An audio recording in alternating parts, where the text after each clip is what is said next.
Hello guys, welcome back to my YouTube channel. आज हम लोग बात करेंगे एक पोएम टू डैफोडिल्स जो कि रॉबर्ट हैरिक द्वारा लिखा गया है। तो चलिए बात करते हैं। To daffodils is a poem which is written by the English lyric poet Robert Herrick. To daffodils एक पोएम है, इसे English lyric poet Robert Herrick द्वारा लिखा गया है। It was first published in 1648 within his collection Hesperides, और इसे पहली बार पब्लिश किया गया था 1648 ईस्वी में। रॉबर्ट हैरिक का एक पोइट्री कलेक्शन है हेस्पेराइड्स, उसमें पब्लिश किया गया था। The poet Robert Herrick has told how a small life is. Robert Herrick जो है वो थ्रू दिस पोएम, इस पोएम के थ्रू ये बताते हैं कि लाइफ कितनी छोटी है।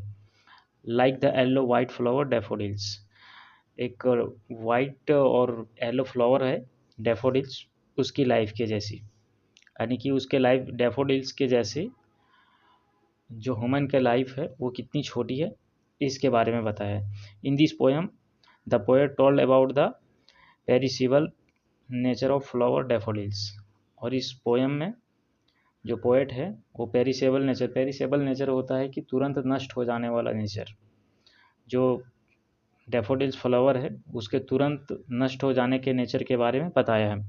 And ultimately told about shortly existence of human being, और मानव यानी कि जो मनुष्य है उसके जीवन के भी बारे में बताया है कि वो उसका जीवन कितने छोटी है। एंड द पोएट सेज, और कवि कहते हैं, we should live by enjoying life whatever the circumstances. कवि कहते हैं कि परिस्थितियाँ जो भी हो हमें इंजॉय के साथ जीना चाहिए, इंजॉय करके जीना चाहिए।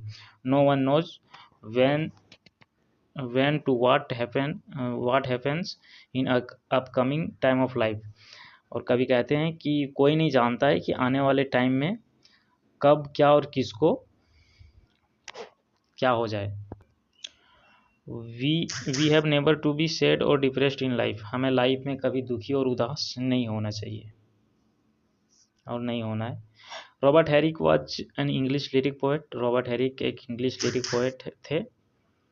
ही वॉज बोर्न इन 24 अगस्त 1591, और इसका जन्म 24 अगस्त 1591 ईस्वी में लंदन यूनाइटेड किंगडम में हुआ था। And was dead in October 1674 in United kingdom, और इसकी मृत्यु जो है अक्टूबर 1664 ईस्वी में यूके में हुआ था। He is best known for his poetry collection Hesperides, और इसे अच्छे तरह से जाना जाता है इसके पोइट्री कलेक्शन जो कि बहुत फेमस है हेस्पेराइड्स से। Herrick was never married, none of his love poem seems to connect directly with any woman। Herrick ने कभी शादी नहीं की थी, ये बैचलर थे, और इसके किसी भी जो जितने भी इसने लव पोएम लिखा उसमें से किसी भी पोएम में इसने एक स्पेसिफिक वुमेन के बारे में नहीं कहा है। He established connect with Ben Jonson, और ये बेन जॉनसन से कनेक्ट होते हैं, यानी उनसे मिलते हैं। whom he called Saint Ben and best of poets, और ये उसे सेंट बेन भी कहते हैं और बेस्ट ऑफ पोएट्स भी कहते हैं। He joined the profession of religious preaching but the government removed him in 1647। इसके बाद ये प्रिस्ट बन जाते हैं, बट इसे गवर्नमेंट के द्वारा हटा दिया जाता है उसके पद से 1647 ईस्वी में। हिज फेमस वर्क्स आर, इसके कुछ फेमस वर्क्स हैं वो हैं रिटर्न टू लंदन जो कि 1648 में पब्लिश हुआ, द हैग 1648 में, the night piece to Julia, ये कंट्री लाइफ, ये जितने सारे इसका जो वर्क्स है ना लगभग वो सभी हेस्पेराइड्स में पब्लिश हुए थे, और हेस्पेराइड्स को भी पब्लिश किया गया था 1648। To daffodils poem is divided into 2 stanzas and each stanza has 10 line. जो ये पोएम है टू डैफोडिल्स, इसको 2 स्टैंजाज में डिवाइड किया गया है, और प्रत्येक स्टैंजा में 10 लाइन है। The first stanza is addressing the daffodils and the second is describing on the human life. जो फर्स्ट स्टैंजा है वो डैफोडिल्स के बारे में बताता है और सेकेंड स्टैंजा ह्यूमन लाइफ के बारे में बताते हैं। The central theme of the poem are, जो पोएम का जो सेंट्रल थीम है वो है nothing is static in world, कि इस दुनिया में कुछ भी अस्थिर नहीं है। And beauty is not going to stay forever, और जो खूबसूरती है वो हमेशा रहने के लिए रहने वाली चीज़ नहीं है, खूबसूरती हमेशा के लिए नहीं है। The rhyme scheme of the poem is ABC BDD CE, इस पोएम का जो राइम स्कीम है वो है ABC BDD CE। In the first stanza the poet says to daffodils, पहले स्टैंजा में जो कवि है वो डैफोडिल से कहते हैं they are beautiful flowers but their beauty does not last long, कि ये जो डैफोडिल्स हैं वो बहुत ही अच्छे, तुम लोग अच्छे फ्लावर हैं, बट तुम्हारी जो ब्यूटी है वो ज़्यादा देर तक नहीं टिकती है, यानी कि तुम ज़्यादा देर तक नहीं रहते हो। The poet is so sad because the life of daffodils is very short, कवि दुखी हैं इसलिए क्योंकि डैफोडिल्स की जो लाइफ है बहुत छोटी है, बहुत कम है। And the poet said that, और कवि कहते हैं he weeps for the short duration of daffodils flower, कि जो डैफोडिल्स फूल हैं इसके लिए, इसका जो लाइफ शॉर्ट है इसके लिए जो कवि हैं वो रोते हैं। द पोएट सेड, कवि कहते हैं they bloom in the morning and wither by noon, कि ये जो डैफोडिल्स फ्लावर हैं वो सुबह में खिलते हैं और दोपहर होते होते मुरझा जाते हैं, यानी कि दोपहर तक भी नहीं टिकते हैं। Just like the human they are short live, कि मनुष्य के तरह ही, क्योंकि मनुष्य भी कम समय के ही जीते हैं।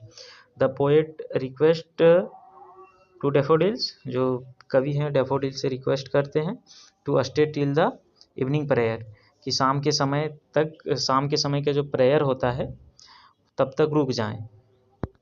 यानी जो पोएट है वो रिक्वेस्ट करते हैं फूल से कि जो शाम का प्रेयर होता है, इंग्लैंड में शाम के टाइम में चर्च में प्रेयर होता है, तब तक उसे रुकने के लिए रिक्वेस्ट कर रहे हैं, so that the poet can pray with the flower, कि जो पोएट है वो फूल के साथ भी प्रे कर सके। And then the poet want to go with the daffodils after the prayer, और पोएट भी जो फूल है उसके साथ जाना चाह रहे हैं प्रेयर के बाद। मीन्स इसका मतलब है the poet and the daffodils decay after it, यानी कि जो फूल और डैफोडिल्स है, सॉरी द जो पोएट है वो और डैफोडिल्स दोनों मतलब चले जाएंगे इस दुनिया को छोड़कर प्रेयर के बाद।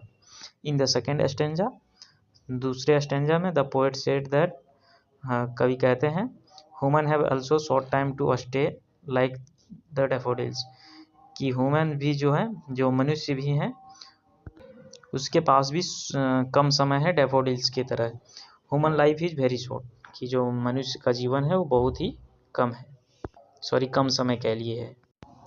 Human have also short youth, कि मनुष्य के पास जवानी भी जो है, उसका यूथ जो है वो भी कम समय के लिए है। And the poet says in the next line, और जो कवि हैं वो अगले लाइन में कहते हैं that human being grow fast to meet death, जो मनुष्य है वो जल्दी इसलिए बढ़ते हैं ताकि वो मौत को पा सके। He compares human life to daffodils, और वो कवि जो है वो ह्यूमन लाइफ को डैफोडिल से यानी फूल से कंपेयर करते हैं। ही सेज एज डैफोडिल्स और एनीथिंग ह्यूमन्स डाई, ह्यूमन से आर डाई, कवि कहते हैं कि डैफोडिल्स और किसी और चीज़ों की तरह भी मनुष्य भी जो है वो भी मर जाएंगे। Just as flower bloom for some times and wither, similarly humans also survive for some times, यानी कवि कहते हैं कि फूल के तरह ही, जो फूल जो है वो खिलते हैं कुछ ही समय के लिए खिलते हैं और उसके बाद मुरझा जाते हैं, उसी प्रकार जो मनुष्य हैं वो भी, उसका भी जीवन कम समय के लिए होता है और वो कुछ ही देर तक वो भी जीवित रहते हैं।